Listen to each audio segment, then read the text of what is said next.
We always give God the glory. That's something you see the kids doing in the end zone, so we want to thank him first and for just allowing us to come out and play the way we played tonight. I don't know if we've ever had a shutout in the John Merritt Classic, and the way these kids played tonight, I told them this is a culmination of winter conditioning, spring ball, summer workouts. These guys have invested a lot of time, and when you invest time, you expect to get something out of it. And tonight, we did.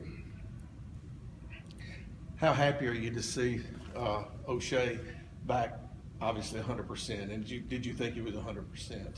He was 100%. I mean, it was great to see him back there.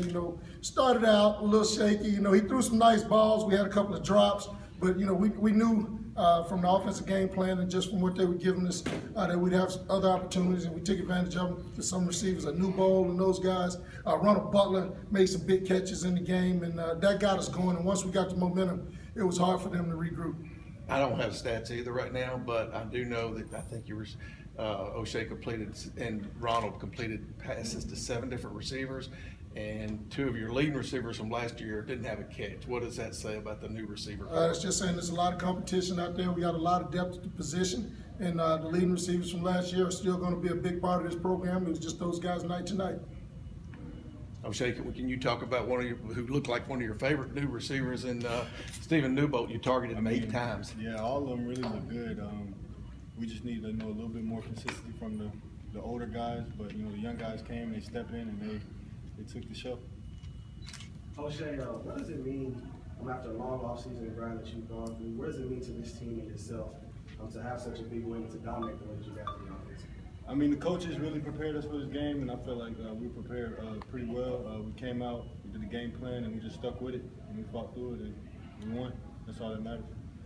O'Shea, do you feel like you're confident that after being injured and having surgery, do you feel like you're ready for this season? Oh yeah, I'm 100%.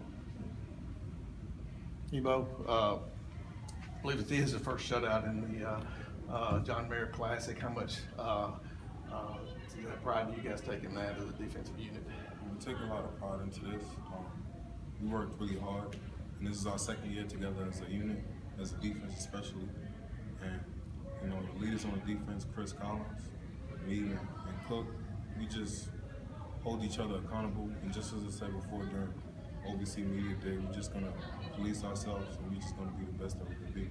They get down to the 12. They got a great shot at scoring, and you guys hold them. I mean, talk about that. Yeah, that was our first real adversity during the game, and we just knew that we didn't want them to get to score at all. We wanted to get that donut, and everybody just bowled up, everybody just tightened up, and we was just on the same agenda that play, and we just got it done.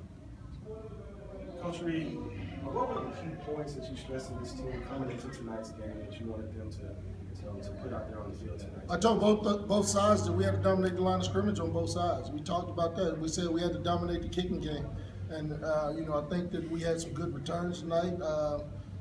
Chris Rowland had a couple nice punt returns, and had a forced fumble on the kickoff, and Mitch Boudreaux went in, and he's our trick shot artist, and did a little deal in there. So it was pretty good, man, and it was good to see these kids go out there and just reap the harvest, man, of all the hard work. And I don't know, I saw him around the quarterback 3 or 4 times tonight. He may have gotten 3 sacks tonight, and we need that. We expect to be able to go get the passer without having a wholesale blitz. And then when we did blitz, it was just when we did blitz, we got there. We just got home. So it's nice to be able to do it before and be able to play coverage on the back end. But I'm real proud of these guys because I work them hard. And a lot of days, they don't like me. They hate me. I'm telling you. But hopefully they'll see all the hard work that we put in, all the running, all the physical practices we had. I had one kid tell me after the game, this felt like, they said this was easier than practice. So, and that's what you want. That's what you want. You want to work hard in practice so when you come out here on Saturday, it's fun. Coach Reed, score was 44-0. It seemed perfect, but there's always something to work on. What do you see out there in the field that you probably need to work on in practice to prepare for the next game? We had a couple pre-snap penalties. Those are things that we don't want to do, put ourselves behind the chains. We talked about that in the pregame. You never want pre-snap penalties. Those are drive killers. Anything like illegal motion, illegal shift, and things of that nature. You're in the 2nd and 5, and all of a sudden you get a penalty, and that's 2nd and 10.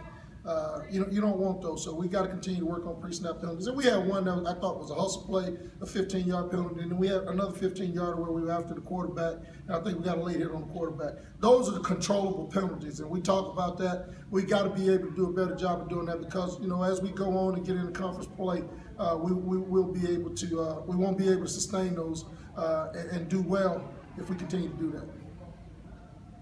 Any more questions? All right, thanks, guys. All right, thank you.